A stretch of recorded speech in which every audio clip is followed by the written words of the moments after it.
Bismillahirrahmanirrahim. Assalamualaikum warahmatullahi wabarakatuh. Alhamdulillahilladzi arsala rasulahu bil huda wa dinil haq liyudhhirahu 'ala dini kulli wa kafa billahi syahida. Asyhadu an la ilaha illallah wa asyhadu anna Muhammadan abduhu wa rasuluh.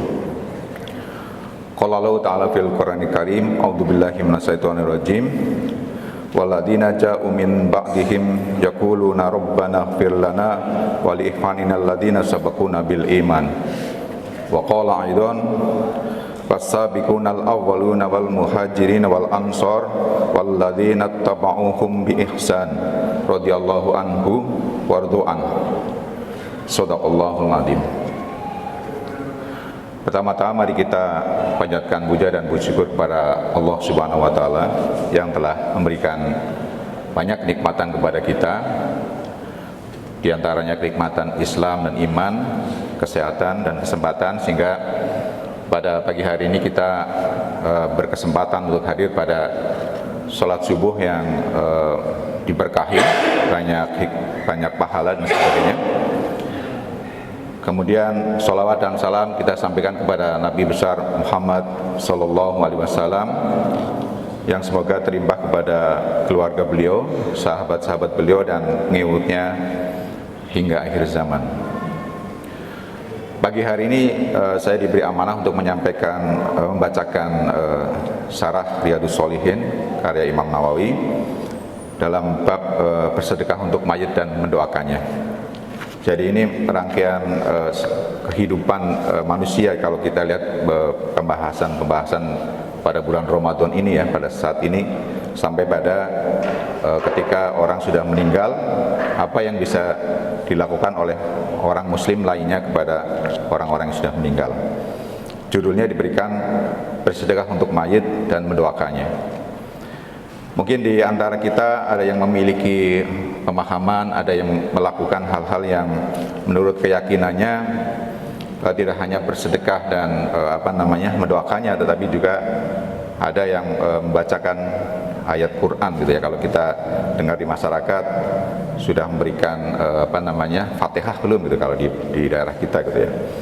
Tetapi yang akan dibahas pada bab ini adalah hal-hal yang tercantum di dalam Al-Quran dan Al-Hadis, karena seperti dibahas di dalam bab ini juga Imam Nawawi menyampaikan bahwa ibadah itu harus tauqif gitu ya, berdasarkan dalil dan mengikuti nas-nas yang sahih. Jadi kalau di antara kita ada yang melakukannya, silahkan apabila memang memiliki dalil dan nas yang kuat dan sahih. Tapi yang dibahas di sini adalah yang bersedekah untuk mayit dan mendoakannya. Seperti yang dikutip pada awal bab ini, yaitu Quran surat Al-Hasr ayat 59, yang tadi sudah saya bacakan, terjemahnya adalah, dan orang-orang yang datang sesudah mereka, yaitu muhajirin dan ansor, mereka berdoa, ya Rob, ampunilah kami dan saudara-saudara kami yang telah beriman lebih dahulu dari kami. Jadi dalam ayat ini memberikan tiga kategori golongan orang atau manusia. Yang pertama adalah muhajirin, yaitu orang-orang yang hijrah dari Makkah ke Madinah. Kemudian ansor, yang kaum muslimin yang ada di Madinah. Dan orang-orang yang mengikutinya setelahnya, mengikutinya dengan baik. Jadi apa yang diamalkan oleh muhajirin dan ansor, apa yang dilakukan oleh muhajirin dan ansor, itu diikuti dengan baik. Ini ada tiga golongan yang utama di dalam Islam. Semoga kita termasuk di dalamnya, yaitu pengikut para sabiqunal awwalun. Di surat yang berikutnya, Quran surat At-Taubah ayat 9 yang tadi sudah saya bacakan di pembukaan, artinya adalah, dan orang-orang yang terdahulu lagi yang pertama masuk Islam, di antaranya adalah orang-orang muhajirin dan ansor, dan orang-orang yang mengikuti mereka dengan baik. Allah ridho kepada mereka dan mereka ridho kepada Allah Subhanahu wa taala. Kalau kita pernah dengar mungkin satu kisah inspiratif gitu ya, kalau yang tercantum di dalam kitab Irsyadul Ibad kayak Syekh Zainuddin bin Abdul Aziz Al-Malibari. Suatu ketika orang soleh ini bermimpi gitu ya. Bermimpi, orang soleh ini mimpi sepertinya satu hikmah ya terkandung di dalamnya. Melihat para jenazah atau mayat yang sudah terkubur itu keluar dari kuburnya gitu. Kemudian mereka saling berebut atau saling memunguti sesuatu yang membuat mereka senang di alam kubur itu.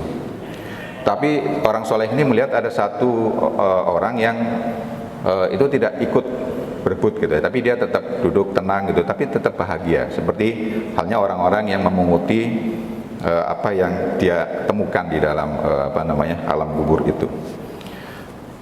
Kemudian orang alim ini bertanya kepada bapak itu, kenapa bapak tidak ambil apa yang mereka ambil gitu. Ternyata yang mereka ambil itu adalah hadiah atau sedekah dari kaum muslimin, yaitu kalau di dalam kitab Irsyadul Ibani disebutkan hadiah berupa bacaan Quran, sedekah dan doa. Ini mungkin yang menjadi dasar beberapa bagian dari kita melakukan hal itu. Tapi bapak ini tidak mengambil itu, jadi dia tetap duduk tenang. Kenapa bapak tidak melakukan itu? Orang alim ini bertanya. Kemudian orang tua ini mengatakan, karena saya sudah diberi hadiah oleh anak saya gitu. Kalau Anda ingin lihat apa yang anak saya lakukan sehingga saya tidak berebut dengan yang lain di alam kubur, ketemui anak saya di pasar gitu. Dia jual kue, apa yang dilakukan tanyakan kepada dia. Kemudian si orang alim ini terbangun dan kemudian melihat mimpi tersebut sehingga dia ingin buktikan sebetulnya apa yang dalam mimpinya itu ada kebenarannya atau tidak gitu. Kemudian dia pergi ke pasar dan menemui anaknya, kemudian dicari anaknya ketemu, dan ternyata dia tanyakan kepada anak tersebut, apa yang Anda lakukan gitu, sehingga orang tua Anda di alam kubur tenang gitu. Anak tersebut mengatakan, saya baca Quran untuk ayah saya gitu. Sehingga orang alim ini mengambil kesimpulan bahwa ternyata ada hal-hal yang dilakukan oleh kita yang masih hidup pada keluarga kita atau kaum muslimin lain yang sudah meninggal. Kisah-kisah lain atau keterangan-keterangan lain bisa kita lihat juga di kitab Ar-Ruh kayak Syekh Ibnul Qayyim Al-Jauziyah. Di situ juga banyak keterangan mengenai senangnya orang ketika orang yang sudah meninggal itu ketika diziarahi gitu ya. Sehingga kemudian Rasulullah menganjurkan kita untuk berziarah selain untuk mengingat kematian juga adalah untuk memberikan apa yang bisa kita berikan kepada keluarga kita yang sudah meninggal. Ini dua surat yang mengawali pembahasan pada bab ini. Seperti biasanya di dalam kitab Syarah Riyadhus Shalihin ini diambil juga beberapa hadis yang sahih menurut Imam Nawawi. Yang pertama adalah hadis nomor 948 An Aisyah radhiyallahu anhu anna rajul qala li Nabi sallallahu alaihi wasallam inna ummiya tuliyat nafsuha wa uraha law takalamat tasaddaqta fa hal la ajru inna tasaddaqtu anha qala na'am. Dari Aisyah radhiyallahu anha bahwa ada seorang laki-laki bertanya kepada Nabi Muhammad sallallahu alaihi wasallam, sesungguhnya ibuku dicabut nyawanya secara tiba-tiba dan saya mengira jika ia sempat berbicara, dia akan berbicara akan bersedekah. Apakah ibu saya akan mendapatkan pahala jika aku mengeluarkan sedekah untuknya? Kemudian Rasulullah menjawab, na'am, benar. Dalam hadis ini ada kandungan yang dicatat oleh Imam Nawawi. Yang pertama adalah kematian tiba-tiba menjadikan mayat tidak bisa melanjutkan kebaikan kehidupannya untuk tabungan di akhirat ya, bersedekah dan istighfar dan sebagainya. Jadi kematian memutus amal ibadah manusia yang sudah tidak bisa lakukan lagi. Kandungan yang kedua adalah bolehnya seorang anak untuk bersedekah untuk orang tuanya. Ya, jadi kalau tadi dikisahkan ibu itu kalau bisa ngomong gitu ya, dia akan bersedekah gitu. Saya mau bersedekah, tapi karena sudah dicabut nyawanya sehingga tidak bisa ngomong itu. Tapi anaknya bisa menangkap. Kalau ibu saya ngomong, dia akan ngomong bersedekah. Maka dia tanyakan ke Rasulullah, kalau saya sedekah, apakah pahalanya sampai? Rasulullah mengatakan, na'am.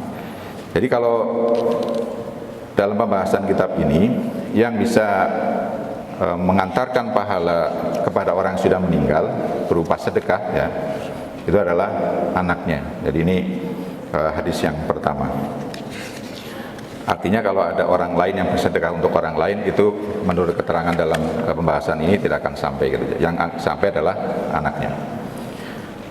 Kemudian hadis yang kedua nomor 949, wa an Abi Hurairah radhiyallahu anhu anna Rasulullah sallallahu alaihi wasallam qala idza matal insanu in qata'a amaluhu illa min salasin shadaqatin jariyatin aw ilmin yuntafa'u bih aw waladun sholih yad'ulah. Dari Abu Hurairah radhiyallahu anhu bahwa Rasulullah sallallahu alaihi wasallam bersabda, apabila seorang manusia meninggal dunia, maka terputuslah amalannya kecuali 3 perkara. Yang pertama adalah sedekah jariah, kemudian ilmu yang bermanfaat, dan anak soleh yang mendoakannya. Dari 2 hadis ini yang kemudian menjadikan judul dari bab ini adalah bersedekah dan berdoa untuk mayit. Jadi hadis yang pertama mengisyaratkan bahwa sedekah anak kepada orang tua itu akan sampai insyaallah. Kemudian doa, kalau di sini ada 3, salah satunya adalah anak soleh yang mendoakan orang tuanya, doanya insyaallah akan sampai. Selain itu hadis ini juga menjelaskan bahwa amal yang masih terus akan mengalir yang diterima oleh orang yang sudah meninggal adalah sedekah jariah. Jadi kalau Bapak Ibu sekalian berkesempatan, apalagi di bulan yang mulia ini, masjid ini juga masih melakukan renovasi. Kalau di lantai 3 silahkan, itu juga termasuk amal jariah gitu. Karena selama masjid ini dimanfaatkan, selama banyak kebaikan di sini, insya Allah pahala juga mengalir kepada siapa saja yang memberikan rezekinya untuk beramal jariah. Dan yang kedua adalah ilmu yang bermanfaat. Seperti halnya Imam Nawawi ini, bukunya dibaca di mana-mana, kapanpun, everlasting, sehingga insya Allah ilmu yang dia sampaikan dalam kitab ini menjadi jariah bagi Imam Nawawi. Kandungan hadis ini adalah bahwa setelah mayit atau orang sudah meninggal, maka apa yang dia tinggalkannya setelah meninggal itu berupa amal kebaikan dan sedekah jariah, itu akan menjadi tabungan bagi mayit tersebut di akhirat. Kemudian dalam pembahasan ini juga Imam Nawawi mencantumkan salah satu surat lagi, yaitu surat Yasin ayat 36. Sepertinya kita cukup hafal dengan surat ini. A'udzubillahi minasyaitonirrajim. Bismillahirrahmanirrahim. Inna nahnu nusyil mauta wa naktubu ma qaddamu wa ahtharuhum wa kulla shay'in ahsaynahu fi imamin mubin. Sesungguhnya kamilah yang menghidupkan orang-orang yang mati, dan kamilah yang mencatat apa yang telah mereka kerjakan dan bekas-bekas yang mereka tinggalkan, dan segala sesuatu kami kumpulkan dalam kitab yang jelas, yaitu Lauhul Mahfuz. Quran surat Yasin ayat 12. Ini menjelaskan bahwa apa yang kita lakukan di dunia juga tetap tercatat ya di akhirat sebagai amal kebaikan buat kita. Kesimpulan dari pembahasan ini adalah, pertama, beberapa hal yang bisa diambil manfaatnya oleh mayit, ya, orang yang sudah meninggal. Pertama adalah doa orang muslim, ya, orang muslim, dan doa anaknya. Karena di dalam surat yang pertama, Quran surat Al-Hasr tadi, bahwa orang-orang muslim itu mendoakan orang-orang muslim dan mukmin sebelumnya. Jadi ini doa orang muslim kepada orang muslim yang lain juga akan sampai kepada orang-orang yang sudah meninggal. Kemudian ada juga hal yang bisa didapat oleh mayit. Yang kedua adalah bisa mengkodok puasa nadar untuk si mayit. Apabila si mayit bernadar tapi kemudian meninggal belum sempat untuk melaksanakan nadarnya. Ini sesuai dengan hadis yang berbunyi, "Mamata wa alaihi siyamun soma anhu wa waliyuh." Barang siapa yang mati sedangkan ia mempunyai kewajiban puasa, maka hendaklah ahli warisnya melaksanakan puasa tersebut. Jadi ada, selain sedekah sedekah dan doa, juga bisa orang yang masih hidup, ahli warisnya melaksanakan puasa nazar yang sudah disampaikan oleh orang yang sudah meninggal. Kemudian yang ketiga, ini mungkin juga kisah masyhur dan sering dibahas di dalam pengajian, bahwa orang meninggal yang punya hutang itu juga bisa dilunasi baik oleh ahli waris maupun orang lain. Ya. Makanya kalau kita mengikuti pemakaman atau sholat jenazah, biasanya pihak keluarga menyampaikan apabila ada sangkut paut hutang silakan hubungi keluarga, karena memang hutang ini akan dibawa mati gitu ya. Kalau misalkan kita masih berhutang, orang masih berhutang di dunia belum dibayar, nanti di akhirat akan diminta untuk melunasi. Yang bisa untuk melunasi si mayit itu adalah amal kebaikannya, jadi tukar. Kalau amal kebaikannya habis, maka amal buruk orang yang piutang tersebut akan diberikan kepada orang yang punya utang. Ini juga sejalan dengan salah satu hadis yang dituturkan oleh Jabir bin Abdullah radhiyallahu anhu.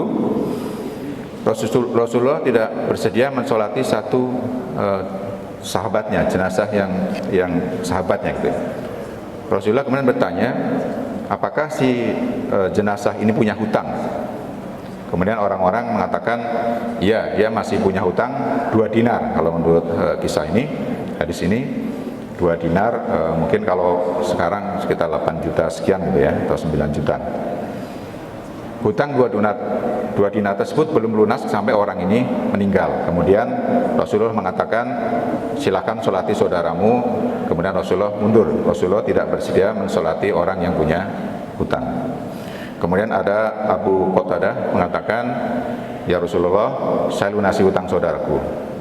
Sehingga kemudian 2 dinar disampaikan untuk dilunasi, dan Rasulullah bersedia mensolatkan jenazah tersebut. Hadis ini juga mengambil hukum bahwa orang boleh melunasi hutang orang lain. Yang utama memang ahli waris, tapi orang boleh memberikan membayarkan hutang orang lain gitu ya. Itu suatu pahala yang besar karena si mayit sudah tidak bisa melakukan apa-apa. Kemudian walaupun Rasulullah tidak bersedia mensolati jenazah yang punya hutang, tapi para ulama menghukumi bahwa kita boleh mensolati orang yang masih punya hutang, karena Rasulullah mengatakan, saya tidak sholat jenazah tapi silakan kalian sholat jenazah. Artinya diperbolehkan untuk mensolati jenazah yang punya hutang ya.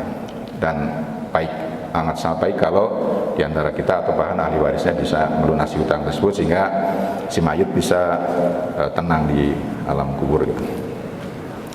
Demikian 2 surat dan 2 hadis yang ada di dalam bab bersedekah untuk mayit dan mendoakannya. Semoga menjadi pemahaman kita dan menjadi amal yang bisa kita lakukan kepada orang-orang atau keluarga-keluarga kita yang sudah meninggal. Jadi kita masih bisa berbuat, masih bisa berbakti kepada orang tua kita atau saudara-saudara kita yang sudah meninggal, yaitu dengan cara kalau anak bisa bersedekah untuk orang tuanya, kemudian bisa mendoakannya, dan juga hal-hal lain seperti yang dibahas dalam kitab ini. Demikian yang bisa disampaikan. Mohon maaf apabila ada kesalahannya. Billahi taufiq wal hidayah. Assalamualaikum warahmatullahi wabarakatuh.